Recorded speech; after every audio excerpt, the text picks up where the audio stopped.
I'm going to run through a part B question from the Christian Beliefs paper. Describe the role of the Word and Spirit in creation. This one has been requested and I'm not surprised. I think this is possibly as hard as it gets on the GCSE paper because it's a bit obscure, and if you were away for the lesson we covered this, you're going to struggle. Because it's quite difficult, I'm going to explain some of the subject knowledge, even though this is a describe question. So at the beginning of John's Gospel, rather than having a birth story like some of the other Gospels, John has this poetic, philosophical piece of writing that we call the prologue, that talks of something called the Word that was there at the beginning of time, basically, with God.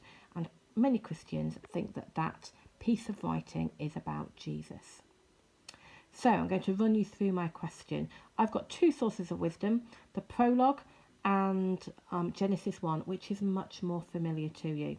I have got 5 points, but my first point is quite long.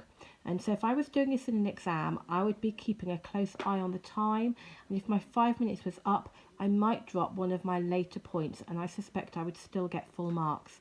Remember, you can get full marks for making 3 really good points, and you want to keep a close eye on time. So my first point is that the Word was there at the beginning of time with creation. In the beginning was the Word.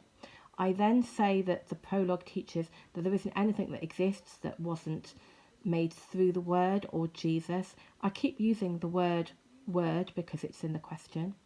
Other Christians might say that the Word refers to God's creative plan.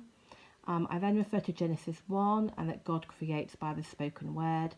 And then I refer to the Spirit because that's in the question too, by talking about the Spirit hovering over the water at the start of creation.